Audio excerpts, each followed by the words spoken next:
Aujourd'hui, les changements s'accélèrent et il devient urgent d'éveiller les consciences.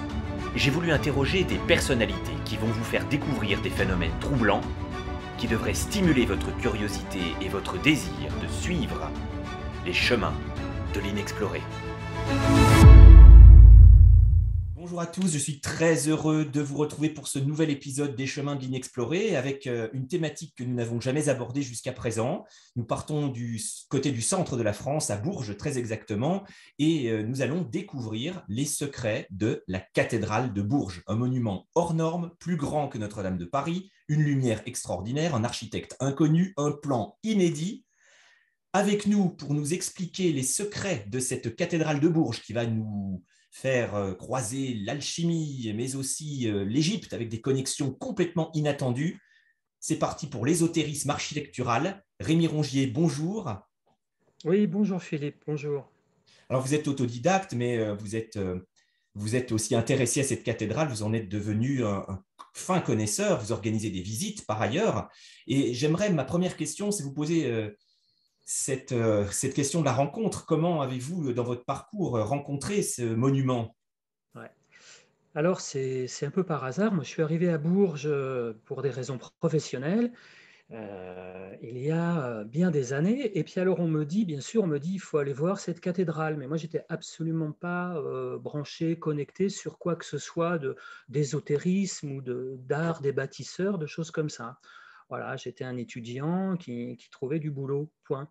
Et je rentre dans la cathédrale un soir, et là, il y a quelque chose qui se passe. Donc, je n'étais pas prêt. La cathédrale, les pierres me parlent. Il y a cet événement qui s'est passé, mais avec cette chose particulière, c'est que je n'ai pas compris, je ne comprenais pas. C'est comme si quelqu'un parlait en silence, comme si les mots, il y avait des mots, mais que je n'entendais pas. Mais je suis ressorti de cette expérience très perturbé, secoué, en me disant, mais qu'est-ce que j'ai ressenti? Qu'est-ce qui vient de se passer? Beaucoup de temps vont s'écouler avec cette question. Quand je dis beaucoup de temps, c'est des dizaines d'années, 15 ans, jusqu'au jour où je me lance dans la géobiologie. Et par hasard, bien sûr, et je rencontre l'école à Jacques Bonvin. Et, et un jour, dans cette école, les géobiologues ont été les premiers, d'après moi, à s'intéresser à la façon dont sont construits les monuments sacrés. Et il y a un géobiologue qui me dit, ben voilà, il me montre comment une église est construite autour de ce qu'on appelle le quadrilatère solstitial, c'est-à-dire les relevés solstitiaux du lieu en fonction de la latitude, aux équinoxes, donc au printemps, et au solstice d'été, au solstice d'hiver. Ces ensembles donnent des axes, et ces axes forment, on peut dire, un rectangle d'une certaine dimension et qui va être après utilisé pour former une partie de l'église ou la totalité, etc. Lorsque ce géobiologue m'a dit ça, je me suis dit, ça y est, j'ai un élément pour dialoguer avec cette cathédrale. Et tout de suite, je me suis mis dans les ouvrages de Jacques Bonvin qui parle très très bien de ça, sur les quadrilatères solstitiaux. Et bien sûr, j'ai trouvé ces éléments dans la cathédrale de Bourges. Et ça a été le début il y a une vingtaine d'années. Alors, quand on va, après, ça a été une course un peu ininterrompue, parce que, bon, les quadrilatères solstitiaux, oui, c'est-à-dire c'est quelque chose, ce sont des formes qui vont ancrer le lieu avec la latitude, aussi avec des moments de l'année très particuliers, que sont les équinoxes, comme je l'ai dit, et les solstices. Donc, en fait, ce sont des choses un peu standards que l'on retrouve partout. Si on va à Chartres, on va les rencontrer. Si on va à Notre-Dame, si on va dans une petite église, très fréquemment, on les rencontre lorsque ces lieux ont été construits, je dirais, suivant une tradition qui devait se transmettre de bâtisseur en bâtisseur. Bon, tu l'as dit, le bâtisseur, le maître bâtisseur de la cathédrale de Bourges, on ne le connaît pas, mais comme beaucoup d'autres, parce qu'en fait, c'est une tradition, c'est-à-dire le maître ne laisse pas son nom, la seule chose qui compte, ça je l'ai appris après, c'est l'œuvre. Et ça, je suis respectueux de ça, mais c'est d'une manière extraordinaire, parce qu'aujourd'hui, dans notre monde complètement égocentrique, de voir que des gens ont construit des cathédrales pour 1000 ans en disant, nous, on sait qu'on ne va pas laisser notre empreinte parce qu'on ne veut pas, parce que l'œuvre doit être pure. C'est extraordinaire, il y a une leçon à prendre. Alors ma route a continué, et par exemple, dans les choses standards, il y a l'orientation de la cathédrale. Alors je vais de la cathédrale, mais de n'importe quel autre lieu. C'est le deuxième point qu'on doit s'intéresser quand on va vers des monuments sacrés. Et l'orientation de la cathédrale et de Bourges est très particulière. Alors aujourd'hui, on a des outils extraordinaires, on a Google Earth, il suffit de prendre l'axe de la cathédrale et de voir où ça nous mène. Ça emmène directement sur Jérusalem. Alors, bien sûr, on dit toujours, ouais, mais les lieux sacrés sont orientés vers l'Est, vers Jérusalem. Ce n'est pas vrai du tout. Chartres est orienté à 44 degrés, on va dire, nord, donc pointe plutôt vers des pays nordiques. Et plein d'autres lieux, oui, symboliquement, tous les lieux sacrés chrétiens sont tournés vers l'Orient, vers l'Est. Mais pour avoir une telle précision, pour viser Jérusalem, globalement, on peut dire il faut être au demi-degré près, quoi. Voilà. Et donc ça a été un choc aussi quand j'ai trouvé ça. Et donc cet angle il va me conduire pendant toute ma péripétie, parce que c'est un angle très particulier. Après, j'ai compris comment on pouvait le tracer. Compris comment on pouvait le tracer, et notamment comment les bâtisseurs avaient pu le mettre en œuvre. Donc il faut savoir que 1195, c'est à peu près à cette époque-là que commence la construction de la cathédrale de Bourges. Chartres a brûlé en 1194, donc on construit aussi à Chartres. Paris est en chantier depuis longtemps, mais il y a aussi toute une émulation complète qui se fait autour des lieux comme ça. Il y a beaucoup de lieux qui se reconstruisent. Et on vient de revenir, les croisés viennent de revenir de la troisième croisade. Donc il y a les Templiers. Et les Templiers, certains ont ramené des connaissances.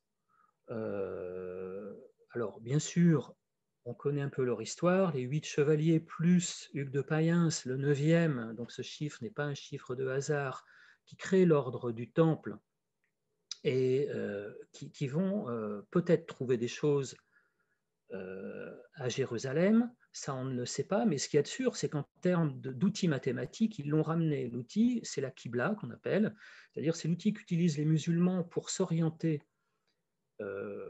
vers la Mecque quand ils font leur prière. Donc, quel que soit l'endroit où ils étaient situés à une latitude quelconque, ils avaient les formules mathématiques dès le Xe siècle pour dire, voilà, la Mecque est située à tant de degrés. Et donc ça, c'était un outil que n'avaient pas les cisterciens. Celui qui a démarré la construction, enfin l'évêque qui était à Bourges, Henri de Sully, était un cistercien, bien sûr de la famille de Clairvaux, de Saint-Bernard.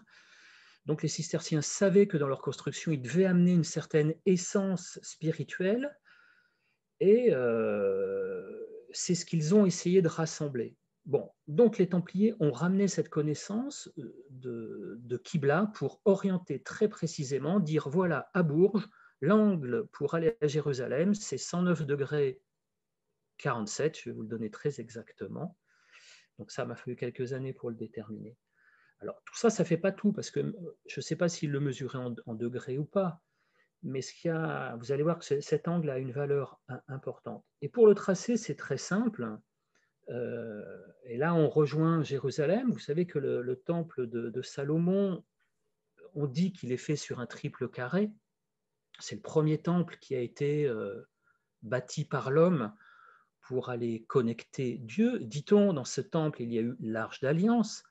Bon, on est quand même sur, je dirais, entre guillemets, du lourd, quoi. Voilà. Donc, quand on est dans la cathédrale de Bourges, dans l'axe, à l'autre bout, on peut voir le Saint-Sépulcre, bien sûr, au lieu de la chrétienté, quand même. On peut voir l'esplanade des mosquées sur Jérusalem. Donc, on est dans une tradition de multiples confessions, et on a aussi le temple de Salomon. Donc, bien sûr, pour les francs-maçons, c'est extrêmement important. Donc, le triple carré. Eh bien, avec un triple carré, en un coup de compas, bien sûr, là, je ne vais pas le dessiner dans l'espace, un coup de compas et un trait, on trace l'angle de 109 degrés 47. Et voilà, ben, lorsqu'on est à Bourges, ça se passe comme ça. Donc ça a été des choses, quand j'ai découvert ça, je me suis dit, mais c'est vraiment extraordinaire. L'autre chose après, c'est donc cette cathédrale est dédiée à Saint-Étienne. Saint-Étienne, c'est le 26 décembre. Et quand on étudie un lieu, c'est se dire, bon, alors qu'est-ce qui se passe le jour de la Saint-Étienne? Et tous les gens qui ont bossé là-dessus, on cherche à savoir, on cherche à connaître la coudée, c'est-à-dire avec quoi, avec quel outil de mesure les bâtisseurs ont construit ça. Parce que ça va être un fil conducteur. Bien sûr, si on mesure en mètres, on trouve des unités, 10 mètres, 55, mais ce n'est pas ça. Ce qu'on veut trouver, c'est des unités, une unité de mesure qui va mesurer avec des nombres entiers. Et donc, les points de repère, c'est chercher aux équinoxes, parce que c'est les points de repère universels. Donc, il y a une coudée qui apparaît à Bourges à l'équinoxe qui est fondamentale, c'est 0,681 m, j'en reparlerai. Et il y a la Saint-Étienne, qu'est-ce qui se passe? Alors, c'est un moment particulier parce qu'on est au solstice d'hiver, donc chez les Celtes, c'est presque aussi le début d'un nouveau cycle. Donc, on est dans une autre énergie, le soleil est très bas, et ce qui se passe à la Saint-Étienne, juste on regarde ce qui se passe à midi. On plante un poteau, un piquet d'1 mètre qui va produire une ombre, et c'est cette ombre, à travers un rituel, là je raccourcis, mais en fait c'est un rituel qui fait ça, c'est cette ombre qui va donner une coudée, où là pour la Saint-Étienne, l'ombre fait 2,82 m. Et pendant très longtemps, j'ai cherché à savoir ce que pouvait être cette valeur, parce que 2,82 m, c'est pas facile à manipuler quand on a ça dans sa poche. Et c'est Vincenot, en fait, qui m'a, dans le Pape des escargots, qui m'a, un jour, en relisant Vincenot, il parle de son héros, Géant le Tonnerre, qui assiste au tracé d'une église. Et il dit, voilà, les prêtres arrivent avec un poteau qui est mesuré en pied druidique. Et il donne la valeur, en fait, le pied druidique qu'il donne, je ne sais pas d'où il a obtenu cette connaissance, c'est le chiffre pi, 3,14, divisé par 10. Donc un pied des druides, moi je l'ai appelé comme ça, il fait 0,31 m. Et bien pour la Saint-Étienne, il y a exactement 9 pieds des druides. Alors là, on commence à comprendre, tout à l'heure je parlais des 9 chevaliers, là, 9 pieds des druides, si on fait la même chose à Paris, avant d'être une Notre-Dame, c'était une église Saint-Étienne. Donc, si on fait la même chose à Paris le jour de la Saint-Étienne, là, on n'a pas 9 pieds des druides, on en a 10. Donc, en fait, l'ombre fait 3,14 m. Elle fait le nombre pi. Alors, quand on commence d'entrer là-dedans, on sent très bien que la connaissance des bâtisseurs était beaucoup plus large mathématiquement que ce qu'on pense, que ce qu'on établit habituellement. Alors, on peut dire peut-être qu'ils ne savaient pas entièrement toute la valeur de ce qu'ils utilisaient, mais ça a été le début d'un questionnement. Et d'autant plus que cette ombre, cette coudée de la Saint-Étienne à Bourges, bah, si on regarde mathématiquement, si vous prenez votre calculatrice, pour les mathématiciens, ça va peut-être rappeler des mauvais souvenirs à certains, mais vous faites racine de 8, vous savez, c'est ce petit chiffre comme ça. Le terme racine est d'ailleurs très intéressant parce qu'il est ancré à la Terre, mais bon, laissons-le pour l'instant. Et racine de 8, ça fait 2,82. Donc, et quand on sait que le 8, c'est le Christ, rentrer, voilà, on est dans la racine du 8. Donc, dans la cathédrale de Bourges, il n'y a rien qui est au hasard.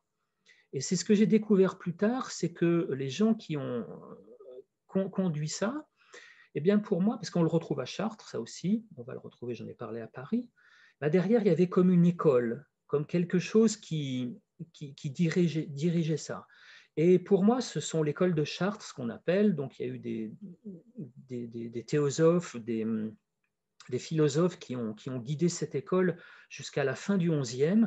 Et là, XIIe, on est un petit peu à...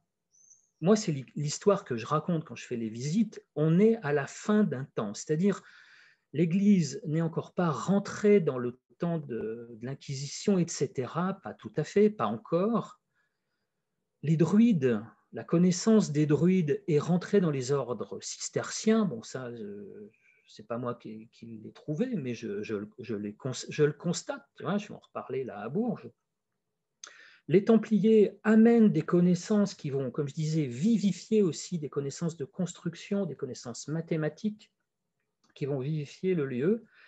Et les chrétiens savent très bien, au moins les cisterciens, que pour construire un lieu sacré, il va falloir faire ça d'une certaine manière et d'une certaine forme. Les druides, les Celtes ont cette connaissance et donc ils vont réunir, pour moi, à Bourges, cette triple alliance. Donc chacun est gagnant-gagnant. Pour les Templiers, c'est une façon de mettre leurs valeurs dans la construction. Pour les descendants des druides, les bâtisseurs, c'est une façon de sauvegarder. Parce que pour moi, ils savaient qu'on allait vers des temps où ça allait être terminé pour eux. Hein. Un siècle plus tard, on va brûler les Templiers et tous les bâtisseurs vont partir. Et pour les cisterciens, bah, c'est la chance de rassembler ça. Alors, pourquoi parler des druides Eh bien, parce que j'étais sur le chiffre 9, et tout de suite, après, on s'aperçoit à Bourges qu'on a des systèmes bien connus des druides, c'est-à-dire on va dire des Celtes, c'est l'histoire de la triple enceinte. Alors, et des triades celtiques, c'est-à-dire 9, 3, 9, 27 ou 9, 27, 81. Donc, il y a quand on regarde la cathédrale de l'extérieur, on s'aperçoit bien qu'elle est à 3 niveaux d'ailleurs. Et très rapidement, je me suis aperçu qu'en utilisant donc les mesures que j'avais à l'époque à ma disposition, c'est-à-dire cette fameuse coudée de la Saint-Étienne, ou au moins en pied des druides, et puis l'autre coudée qu'on calcule pour l'équinoxe, parce que c'est un moment d'équilibre qui est valable dans tous les lieux, eh bien, on arrivait à tracer très facilement dans le cœur de la cathédrale, en utilisant ce principe de la triade celtique, c'est-à-dire 9, 27, 80, etc., la croix celtique. Donc ça, quand je fais une visite, je l'explique, je le montre. Donc quand on entre à Bourges, on est dans ce monde-là. Ce qu'il faut dire aussi, c'est que, pour préciser, la cathédrale de Bourges, ce qu'elle a de particulier, d'une part, c'est quand même une nef où il n'y a pas de transept, contrairement à Chartres où il y a un transept. Donc Bourges, c'est une nef de 12 travées, on va dire essentiellement, un déambulatoire au bout, vous voyez, c'est la partie en demi-cercle. Et ce rythme, et donc il y a cinq nefs, donc il y a la nef centrale et 2 de chaque côté. Voilà. Donc Bourges est sur le 5. Donc ça, je vais en dire quelques mots, parce que le 5, bien, dès qu'on commence à rentrer dans savoir un peu à quelle forme on est raccordé, eh bien, c'est le pentagone. Voilà, donc ça, on va le trouver dans la cathédrale. Alors le deuxième niveau, moi, de mes recherches après, c'est quand je me suis rendu compte, alors ça j'en ai un petit peu parlé, c'est qu'il y avait des traditions qui avaient laissé des traces. Alors je vais en parler, les Templiers ont laissé des traces à Bourges, mais tout a été effacé soigneusement. Alors là, en termes de documents, il n'y a rien du tout. Seulement quand c'est inscrit dans la pierre ou dans l'orientation qu'on donne à une certaine chapelle, et à Bourges, il y a une chapelle, il y a 5 chapelles dans le déambulatoire, une qui est dans l'axe et donc 2 autres de chaque côté. Bourges est sur le 5, il y a 5 portails, 5 chapelles, 5 nefs. Bon. Et il y a une des chapelles qui est plein sud. Quand on regarde l'orientation par rapport au chœur, elle est plein sud. Et cette chapelle a porté le nom de la chapelle des Blancs-Manteaux. Donc quand on entend ça, il faut quand même être un petit peu, se réveiller et se dire, oh là là, les Blancs-Manteaux, on voit un petit peu. Mais surtout quand on va dans la chapelle, à l'intérieur, on s'aperçoit que les vitraux sont dédiés à Saint-Jean. Donc clairement, on est dans l'esprit templier. Et quand on est à l'extérieur aussi, il y a des indications que je peux montrer qui montrent ça. Et une chapelle plein sud, tous les lieux templiers, que ce soit des églises ou des commanderies, les Templiers faisaient leur office dans une chapelle plein sud. Donc ça, c'est une trace qu'on ne peut pas effacer, on ne peut pas supprimer la trace celte. Alors, moi, j'ai adoré rencontrer l'ours à Bourges. Alors, pourquoi l'ours? Parce que le Berry, c'est une terre d'ours. D'une part, avec Berry, si on pratique un petit peu la langue des oiseaux, le bear, c'est l'ours. Hein. Et bon, on le rencontre partout. Et bien sûr, dans la cathédrale, il est présent aussi. Donc l'ours, il est présent d'une part physiquement. L'ours et le sanglier sont présents face à face. Alors quand on sait que l'ours, chez les druides, c'était plutôt le pouvoir temporel et le sanglier, le pouvoir spirituel, les deux aspects du pouvoir celtique, et quand on voit qu'au portail sud de la cathédrale, ils sont face à face, il faut bien chercher, il faut les découvrir, il faut aller les chercher dans les feuillages, on voit que les bâtisseurs donc, du XIIe ont tout de même ont voulu laisser des traces qui remontent à des civilisations, des cultures, des traditions bien anciennes. Mais là, je n'étais qu'au début de mes découvertes. Et donc, tout à l'heure, je parlais des coudées, hein, parce que ça, c'est un fil essentiel quand on étudie un lieu. Donc, à l'époque, j'avais les deux coudées. Mais surtout, ce qui m'a après qui a commencé de m'intriguer, c'est que en dehors des coudées spécifiques d'un lieu, il y a des coudées universelles. C'est-à-dire, il y a la fameuse coudée royale qui fait 0,5236 m, avec laquelle on peut mesurer la grande pyramide de Gizeh, mais qu'on trouve partout. Si on regarde à Chartres, on va la trouver partout, parce que les bâtisseurs utilisaient cette coudée. Donc elle est construite, il y a la coudée qui fait 0,52 m, il y a le pied qui fait 0,32 m, etc. Donc en fait, chaque multiple de cette coudée fonctionne avec le nombre d'or, hein, le 1 618.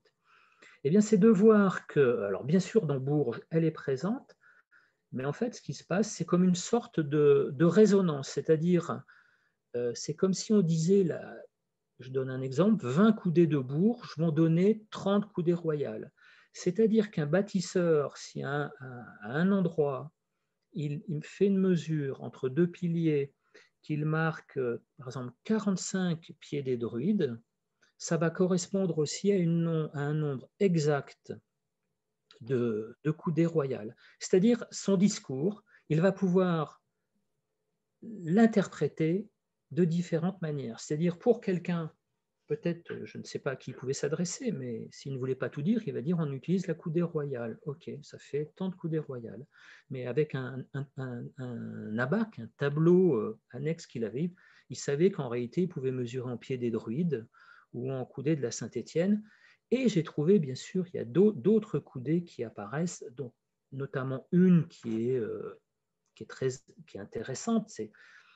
C'est quelqu'un qui me l'a transmis, qui s'appelait Pierre Rosier, voilà. C'est une coudée qui fait 0,63 m, c'est la coudée dite du temps de la reine Hatshepsut, donc qui a été pharaon en Égypte. Certains temples sont construits avec cette coudée. Et qu'est-ce qu'elle a de particulier? 0,63 m, c'est que ça, c'est une fraction du rayon de la Terre. Le rayon de la Terre, c'est 6370 km. Donc, si on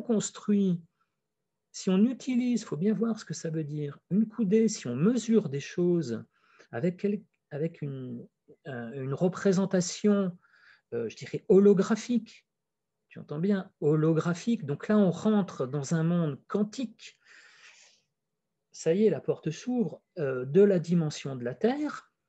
Est-ce qu'on parle d'une simple dimension ou est-ce qu'on parle de la Terre? Et on se met en résonance avec l'intelligence de la Terre elle-même, si on veut. Alors, donc bien évidemment, je passe sur le fait que les bâtisseurs savaient que la Terre était ronde, ils connaissaient la longueur du mètre, j'en ai la preuve, et ils avaient la connaissance de diamètre de la Terre et de bien d'autres choses. Donc cette résonance entre des coudées utilisées dans d'autres traditions et des coudées à Bourges, ça a été aussi un passage important. Ensuite, il y a eu l'apparition de nombres symboliques. C'est-à-dire quand vous êtes dans Bourges, les 12 travées, voilà, il y a 12 travées, eh bien, si on marche, on va faire 144 pas pour parcourir ces 12 travées. Et c'est donc le pas naturellement. Chaque travée, on va faire 12 pas. 12 fois 12, 144. Et le 144, eh bien, c'est un des chiffres cités dans la Jérusalem céleste de Saint Jean, que Saint Jean décrit dans son texte de l'Apocalypse. Il y a d'ailleurs un merveilleux vitrail dans le déambulatoire de Bourges qui représente l'Apocalypse. Il y en a très peu en France et ce n'est pas le hasard. Bon, si j'ai l'occasion d'en parler, voilà, parce que là, on est dans la dimension temporelle des temps, temps passé, temps futur, temps présent, si cher à Monsieur Garnier-Mallet, que j'ai eu l'occasion de rencontrer à une époque. Donc, les trois temps sont aussi présents à Bourges.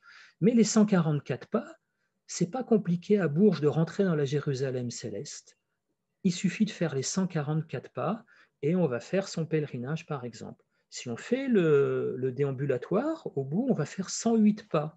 Alors, le 108 est aussi un chiffre, un nombre merveilleux. On le retrouve dans le nombre de facettes du Graal, dans diverses traditions qui ne me reviennent pas immédiatement là, mais on le retrouve partout. Donc, il suffit de marcher et c'est comme si on rentrait dans un temple qui n'est plus le temple physique, qui est le temple au ciel. Alors, c'est le principe de la Jérusalem céleste. D'ailleurs, il y a à côté du vitrail de l'Apocalypse à Bourges, il y a un vitrail qui est, à mon avis, extrêmement important à regarder, dans lequel il faut se fondre. Hein. C'est celui de... Mince, son nom ne me revient pas, il me reviendra tout à l'heure, le jumeau de saint Thomas. Voilà, le jumeau du Christ. Et donc, il y a ce double, c'est-à-dire le temple sur terre et le temple au ciel. Et là, on rentre encore dans une forme, on commence d'arriver dans une forme quantique. Voilà, alors Rémi, c'est absolument passionnant. On voit que cette cathédrale est un livre de symboles qui, en plus, nous fait toucher du doigt l'univers quantique. On peut se déplacer aussi bien dans le temps que dans l'espace et c'est vertigineux. Et Ouais. la première question, enfin la question qui se pose quand on pense à Bourges, c'est bien sûr la ville de l'alchimie. Est-ce que c'est une cathédrale qui est liée à l'alchimie? Est-ce qu'on peut dire ça? Alors, oui, Bourges est lié à l'alchimie, il y a l'hôtel L'Allemand, il y a le palais Jacques-Cœur, où il y a des représentations très intéressantes à voir. Sur la cathédrale directement, c'est pas aussi frappant. Je dirais que c'est peut-être d'un niveau un peu supérieur, parce que bien, la cathédrale, d'abord, avec Bourges, on écrit rouge, et la cathédrale de Bourges n'a qu'une nef, et donc il n'y a qu'une rose. Et contrairement à d'autres cathédrales comme à Chartres, où il y a la rose côté nord, la rose côté sud et la rose occidentale, donc les trois œuvres de l'alchimie, Bourges, il n'y a qu'une rose. Et on dit que c'est une cathédrale où pour les hommes qui rentrent debout, c'est-à-dire pour les compagnons qui sont achevés. Donc, je dirais que s'il y a alchimie, et on a quand même des petits signes qui nous le disent, on parle de l'œuvre au rouge. Et le principal, on peut dire, ça serait peut-être celui de la Saint-Étienne. Car si on regarde, alors quand on s'intéresse à ça, il faut tout regarder, c'est l'histoire de Saint-Étienne. Saint-Étienne, il est lapidé par des pierres.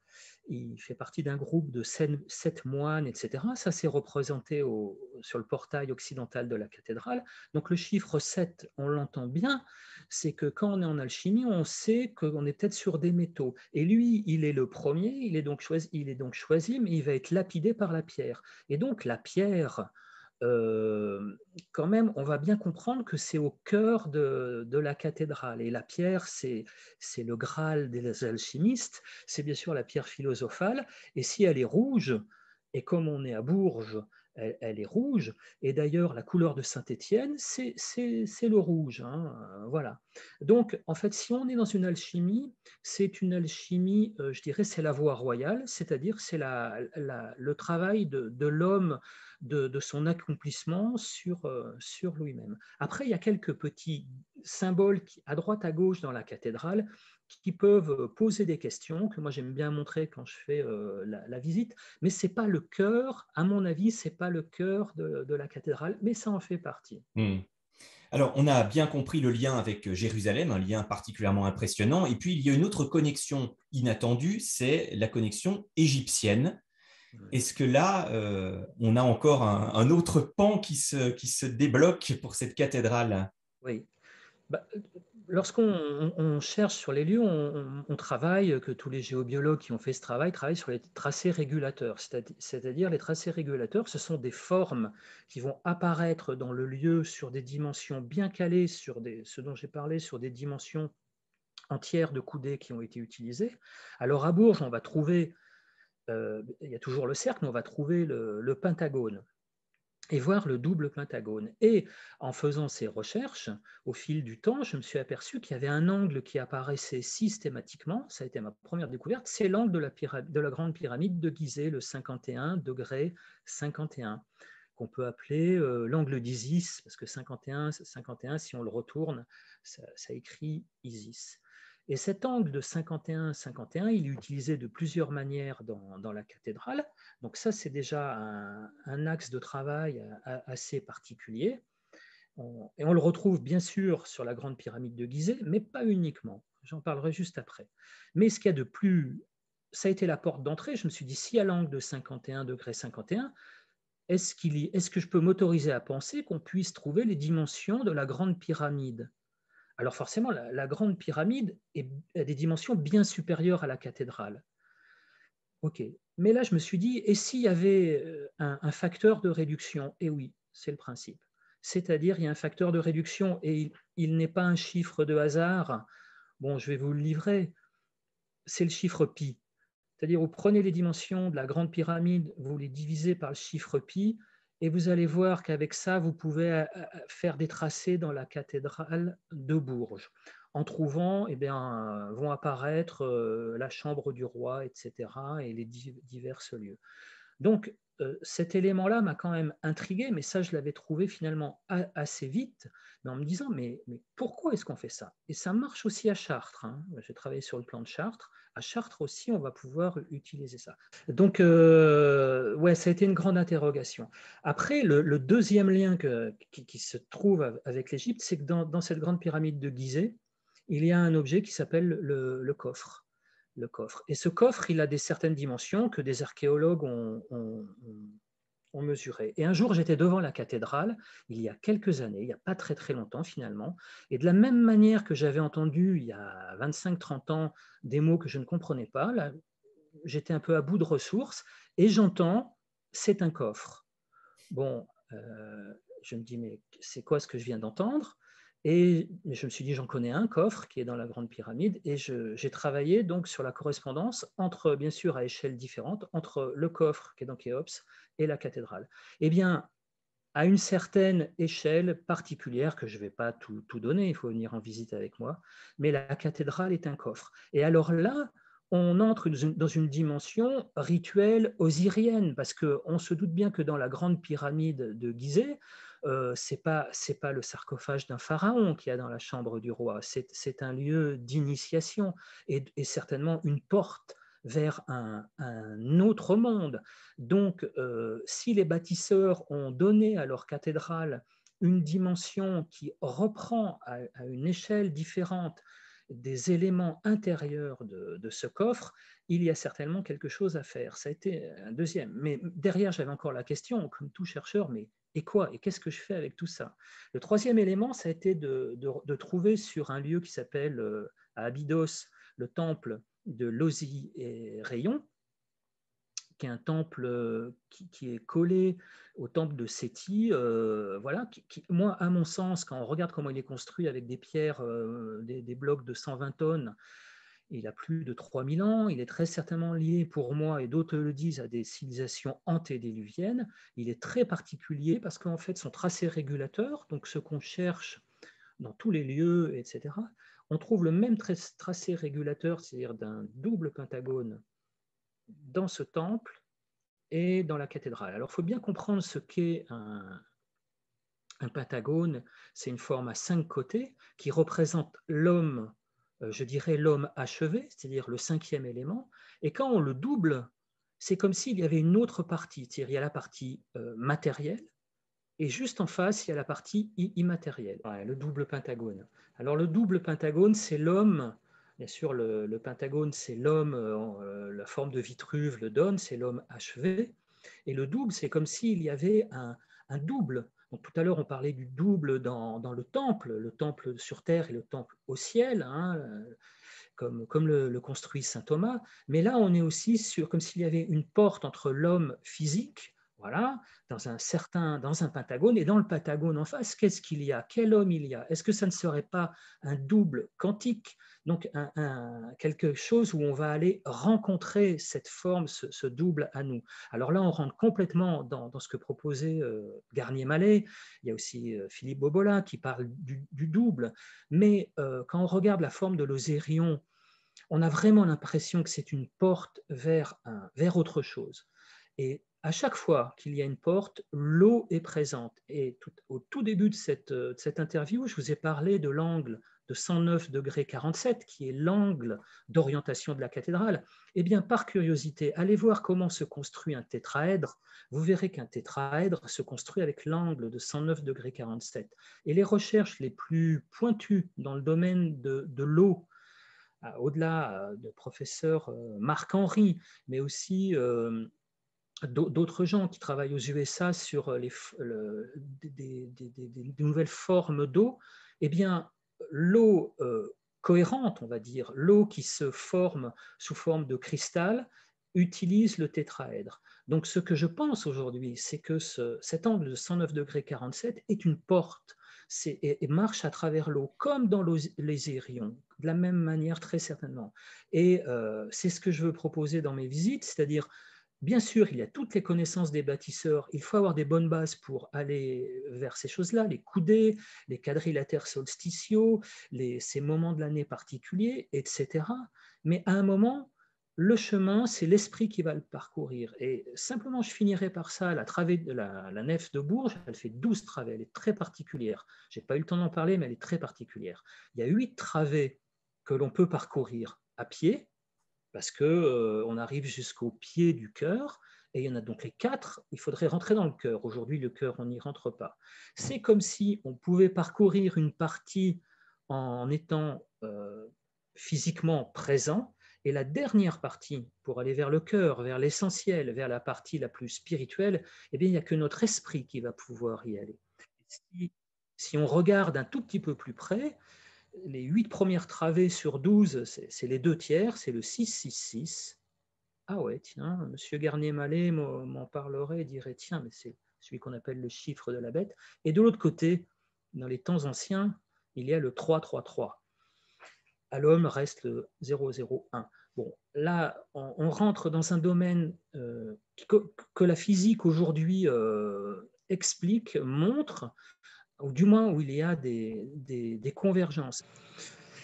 Alors voilà, oui, donc on est sur ces trois chiffres, le 6-6-6, si on fait les 8 premières travées à pied, le 3-3-3, le 0,333, qu'on retrouve par ailleurs d'ailleurs dans la cathédrale de Bourges, on le retrouve ailleurs, et qui serait la partie la plus quantique, quoi, la partie ondulatoire. Et entre, il reste le 0,01 qui est l'homme, et c'est l'homme qui va faire pencher la balance d'un côté ou de l'autre. Le 3-3-3 a une énergie double, c'est ce que m'a expliqué Garnier-Mallet, c'est ce qu'a expliqué Philippe Bobola, qui sont des physiciens. Donc en termes d'énergie physique, on regarde comment se déploie l'univers, hein, c'est les dernières découvertes de l'univers avec les énergies sombres, les énergies je ne sais plus comment. Il y a ces valeurs-là qui apparaissent. Et l'homme, au 0,01, on va dire 1%, va avoir cette capacité de faire basculer le futur dans la bonne direction. Et on en est bien là en ce moment. Et c'est pour ça que j'ai voulu faire cette vidéo. Parce que moi, ça fait 20 ans que je travaille sur un sujet, sans en parler à personne.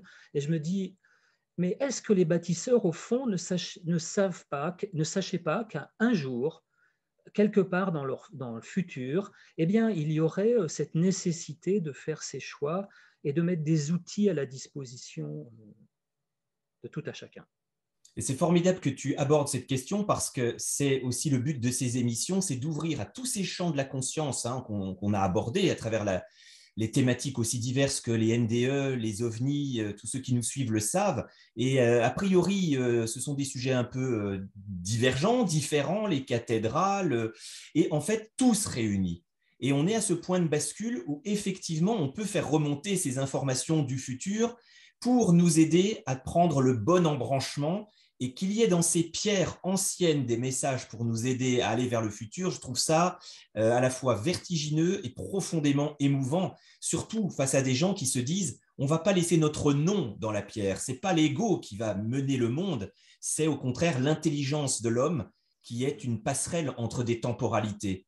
Je Ouais. crois qu'on peut aussi résumer cela de cette manière. J'aurais une dernière question, Rémi, si tu me permets, ce sera l'aspect énergétique. Un certain nombre de gens qui nous suivent, d'explorateurs, d'exploratrices, sont très sensibles à l'aspect énergétique et ressentir les lieux en fonction des pendules, de leurs ressentis. Est-ce que la cathédrale de Bourges possède une qualité énergétique particulière?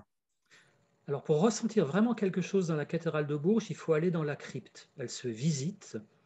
Et dans la crypte, qui est une église basse plutôt, hein, qui a un étage, on va dire, inférieur, il y a l'ancienne crypte romane, qui est une toute petite cella qui fait 2,50 m par 2,50 m. Les guides ne s'y intéressent presque pas parce qu'il n'y a rien à voir. Mais si vous avez l'occasion d'y aller, et là, dans ce lieu, pour moi, c'est le lieu d'Isis, et là, on sent vraiment qu'il y a une vibration, qu'il y a une spirale qui part. Après, moi, dans mon approche que j'ai eue de la géobiologie, c'est l'école à Jacques Bonvin, c'est plus on n'utilisait pas trop les bovis, etc. C'est-à-dire, c'est pour moi, aller vers le sacré, c'est on va vers une intelligence, on va vers quelque chose. Donc en fait, c'est aussi ce qu'on va mettre en route chez nous avant qui va permettre de ressentir quelque chose. Moi, j'ai vu des fois des gens au cours des visites qui disaient moi, j'arrive et puis je veux ressentir un truc. Ben non, ça ne marche pas comme ça. Ben non, premièrement, l'énergie, il y a des moments, elle n'est pas là. Hein, des fois, si on veut chevaucher le dragon, si le dragon il n'est pas là, eh ben, on ne fait rien du tout, quoi. Il faut être humble, il faut baisser la tête. Et voilà. Donc, pour moi, l'énergie, elle est dans l'attitude, dans le rapport qu'on va aller chercher dans le lieu sacré. Et voilà, donc cette question, je l'ai souvent eue. Je ne suis pas un adepte des bovis, je ne suis pas à l'aise avec ça, mais visiter la cathédrale de Bourges avec une vision, comme tu le disais, temporelle, voilà, c'est une cathédrale où on doit rentrer debout, donc avec une certaine connaissance, et là, on va ressentir quelque chose. Et c'est pour ça que dans mes visites, je dirais que quand je suis maintenant sur une journée, le matin, j'explique des choses, tout ce que j'ai pu découvrir, etc. Il y a la pause de midi, c'est bien utile pour digérer un certain nombre de choses. Moi, il m'a fallu 20 ans, donc là, il y a une heure et demie, voilà. Et l'après-midi, maintenant, ce que je tente de faire, c'est avec un équipement, tu sais, audio, etc., c'est de faire comme pas une méditation, je ne vais pas dire une expansion de conscience, mais je dirais c'est un voyage dans la nef, parce qu'elle est très particulière. Là, je n'ai pas pu l'aborder, mais voilà, je l'aborde. Elle est très particulière et faire à travers l'eau, à travers des éléments que j'ai donnés, à travers, pourquoi pas, l'osirion, pour qu'essayer que l'esprit des gens aille au-delà justement de ces mesures de bovis et aille au-delà, qu'on aille vers un autre monde, qu'on passe une porte, ou au moins qu'on en ait un avant-goût, et après, aller à Jacques Test. Ben, merci beaucoup. Alors, tu organises des visites. Si ceux qui nous écoutent souhaitent en savoir plus, eh bien, ils pourraient te rencontrer directement et voir et faire l'expérience de cette extraordinaire encyclopédie de Pierre qu'est la cathédrale de Bourges. Je mettrai à ce moment-là les coordonnées vers tes visites hein, sur le site de ma chaîne. Et je crois qu'il y a un livre peut-être en préparation. Quelle est ton actualité sur cette question? Alors oui, j'ai un roman en écriture, j'ai mis longtemps parce que à la fois je vais expliquer des choses et à la fois pour dire certaines choses qui sont tellement fantastiques. Voilà, donc le roman s'est imposé. Ça sera un peu un roman où le héros eh bien, vit la construction de la cathédrale de Bourges, il vit des événements particuliers, des expansions de conscience aussi. Il va à Chartres et ce roman bon, je ne vais pas donner le titre encore, mais il va vers Burgos, parce que Burgos est en lien avec Bourges, d'ailleurs Burgos en Espagne. Si vous regardez comment s'écrit Burgos, vous verrez qu'il y a beaucoup de lettres communes avec Bourges, et la cathédrale a des éléments communs avec celle de Bourges. Et au-delà de Burgos, on est sur le chemin de Compostelle, et au bout de Compostelle, il y a Finistère, la fin de la terre. Et bien sûr, pour les alchimistes, ça a un sens particulier parce que c'est là-bas qu'on trouve qu'on trouvait la matière première de l'œuvre alchimique. Donc voilà, mon roman parlera de ça aussi. Ben, c'est vertigineux, hein, ce parcours que nous venons de faire au cours de cette émission donne une nouvelle fois une cohérence à tous ces phénomènes, à tous ces monuments, à toutes ces énergies. Et je pense que nous sommes effectivement à un moment de franchissement du seuil, un moment initiatique où l'humanité peut basculer vers le bon côté. Merci infiniment, Rémi, d'avoir partagé ta passion, ton érudition et tes recherches à tous nos spectateurs, nos exploratrices, nos explorateurs. Merci, chers amis, de nous suivre si nombreux pour ces thématiques, ces émissions qui explorent l'univers et son sens. Et je vous dis à très bientôt pour un nouvel épisode de Nouvelles Aventures. Merci, au revoir. Merci à toi, Philippe. Merci pour ce que tu fais. Merci.